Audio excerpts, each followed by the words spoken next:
Hello everyone, I'm glad to be back and I hope you are too and that you're doing alright.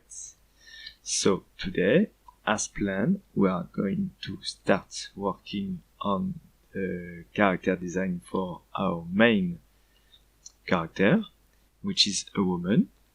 But first, I'd like to talk a bit about what we call shape language. Okay, so I've started by creating a grease pencil object, and of course I'm just gonna draw a few things here. So most of the time the shape that we use are either a square, a circle, or a triangle. Okay, and these shapes have a meaning. This is called the shape language. Okay, the circle, usually it's something like smooth, cute. So what we can do is like, let's try to draw something based off of circles. Okay, this is, let's say it's a cute, maybe not so cute, little character. Maybe I might need to change the shape of its mouth.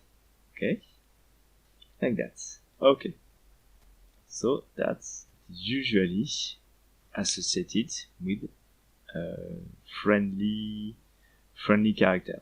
Okay, on the opposite side of it, you've got the triangle. It's pointy, so it can can hurt. And if you have like a character that have this kind of face, usually you won't like to confront them. They look like they could be the bad guys. Okay,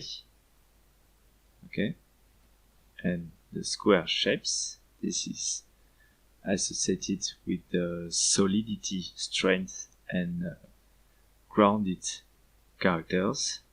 So you could have like something like that, and of course it looks much solid and strong. Of course, if you look at this face, it looks a bit strange, but which one looks the strongest? It's of course this one here. Okay, so that is shape language. And then what we have next is something which is called shape design, and this is the way you would use those shapes to create something like a character or even an object. So let's say we have like a car. We can have like wheels like that, and then triangles like this. Okay, something like that. So this is like me using shapes to convey a particular meaning, which is like the one of speed. This is like a square, so maybe it's like a strong, very powerful engine at the back here. Of course, that would be much different from something that would be like that. Okay, it will convey a much different feeling. Okay, if it's something like that, for example, it is square, so it looks like a strong vehicle, but maybe not that powerful in terms of speed, because it's just like this would block the wind from going like that, So this is shape design. And of course, what we have here is what we would call a silhouette. Okay, if we look just at the silhouettes of those two vehicles without any of the details, okay, you can already guess what type of vehicle they are. like this one, you can guess it's something that is supposed to be fast, and this one is supposed to be strong and solid, but not that fast. Okay, that's something that you can work on. And once you've got your silhouette clear and that it's conveyed the right message, then you can start going in and work on the details inside the silhouette. Okay, so that's just a quick overview of techniques that can be used to create something, to design something. And now, of course, it is time to work on our character. Okay, so I've started with something that I call a skeleton, which is something to use when we work on the proportion of our future drawing. And so you can modify this using the sculpt tool or the edit mode, as we say, or you can also erase it all, like I'm doing right now, and just draw it again. So this is just like a general shape of our character from the tree character view. And now I'm just gonna add a few horizontal lines that are gonna be used as guides for the other views. Okay, those are placed at important landmarks like the knees or the hips. Okay, and now I'm working on the other views. So this is the front view. I'm using a square head, but don't draw it. This is just the way I'm used to draw heads when I'm doing this kind of skeletons, but at the end it's gonna be more round. Okay, so you can see I'm using the guides to have everything placed at the right place. And now I'm already starting to work on the side view using exactly the same method. Okay, and you can see I have my tree character, front and side view done. And I'm just gonna modify the opacity of the grease pencil layers so that I can now paint again above this, because they are only gonna be used as guides. Okay, so let's start with the head from the front. I'm using the same material I've used already, and of course in this process everything can be modified depending on what we draw. So I've noticed that the head was a bit too high, so I've lowered the head for all of the guides, which is very helpful to work like that. And I'm doing some kind of mannequin, so to add more volume to my character, because when working and adding clothes you need some kind of shape below to drive the shape of the clothes, like the wrinkles and the bending and all these kind of things. So she's dressed like a casual person with jeans, some kind of jeans and some leather boots. Okay, now I'm just duplicating this head so that I can work on this and erase what I've drawn, like where the collarbones are. And of course I'm readjusting it all the time whenever I can. And now I'm adding the colors to my drawing. Okay, again I'm using the vertex color parameter so that I can change the color very easily, but as you will see later on, it just sometimes doesn't really work well when you have to use the same colors for another parts of the model. So for the jeans I'm using a kind of dark desaturated blue, and the boots, because they are leather, it's gonna be brown. Okay, I'm readjusting my drawing, and I've seen that something isn't working here, but we can adjust it all the way we want, of course using all the techniques previously seen. And now I wanted to add a grease pencil layer for the lights, and what I'm gonna use for this one is the mask option, and I can now select another layer that will be used as a mask. And you will see, using this technique, if I draw now something let's say on this layer I'm gonna choose a bright color so that you can really see it. And see my drawing, it doesn't appear outside of the layer which is used as a mask. And as I've chosen the color layer, all my highlights will not go over the colors. Okay, if I am to deactivate this mask, you will see how this looks like. Okay, this is my original shape, and this is with the mask. Okay, so what I'm doing now is importing the render from the previous lesson just to see if she really integrates with the 3D set. And I think she needs to be a bit desaturated, but that's great because we have modifiers. We can use a modifier with the grease pencil to have this working.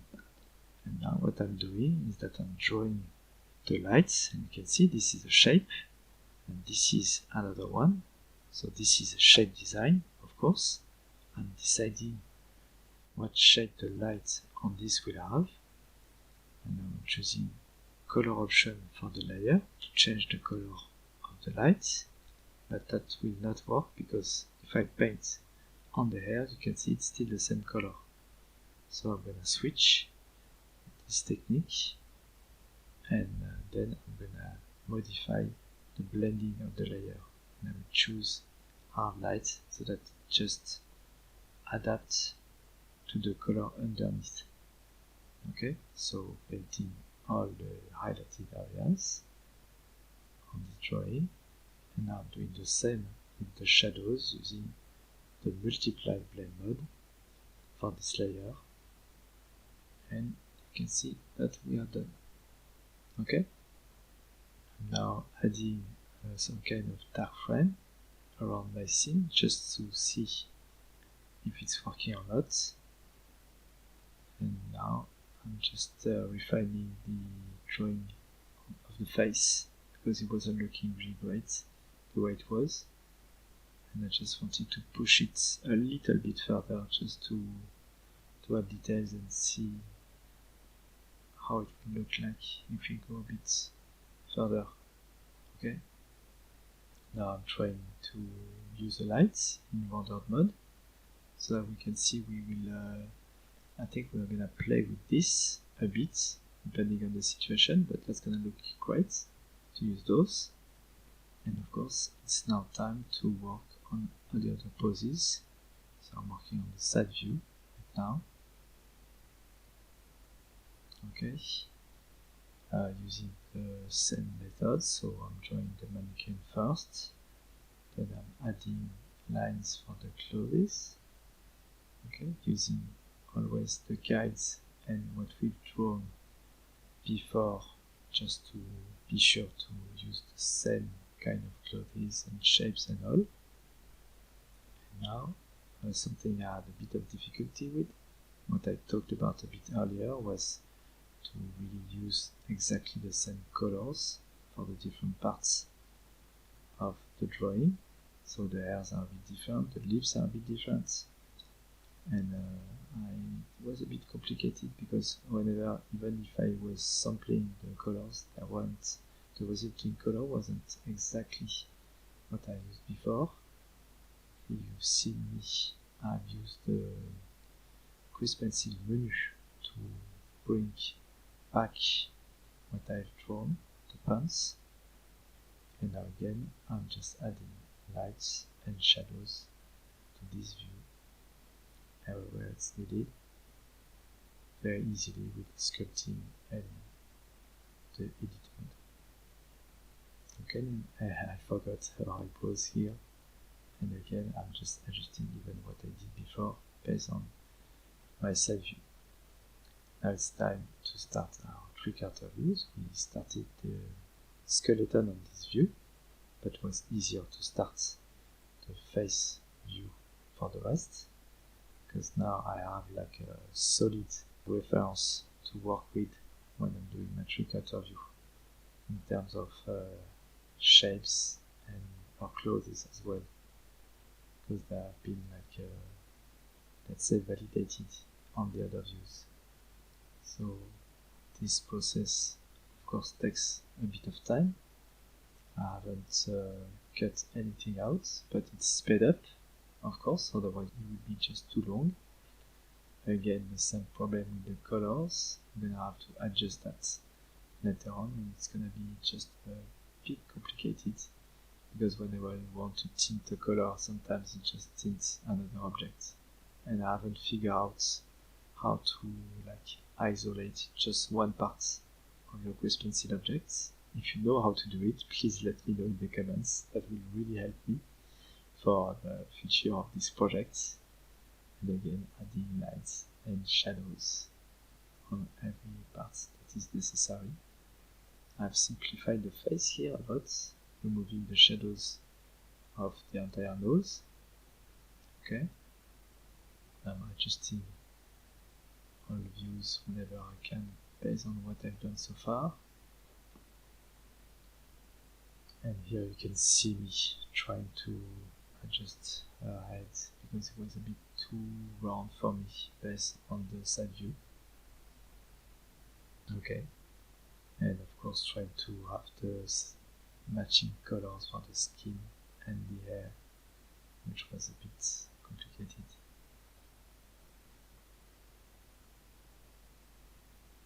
But finally, at the end, when I saw this drawing, I kinda like the style of it, without the lines and all the light and shadow effect, or having something really almost not visible. Kinda like the style, so I think I'm gonna keep it for the end. And here again, adjusting the lips by hand, because I couldn't just pick the right color. I think we are done with this one. What do you guys think? And as I said, I think I like her when she's just like that, you know? Just a few lines, just a few colors and shadows, but not too much. I think it just wonder much better. Okay, so after a lot of adjustment and everything, I think our character is done. I can't tell you how happy I am to have this finished. It was a real struggle, especially with the mouse and with the fact that I'm not that good at 2D. Hope you got a lot of very useful tips for that. I know this is 2D and I'm more focused on 3D things usually, but we need to expand our horizon to broaden it. So now we've got 2D. And we will soon, in the next video, I think, integrate that into our 3D sets, and then the step after that, or in the meantime, I don't know yet, it's gonna be to animate it, of course. So stay tuned for more. It's gonna be very exciting in the few weeks to come, and very hard as well, but that's the way. Okay. Have a good time, everyone. Have a good life. Enjoy your crafts, and I'll see you next time. Bye.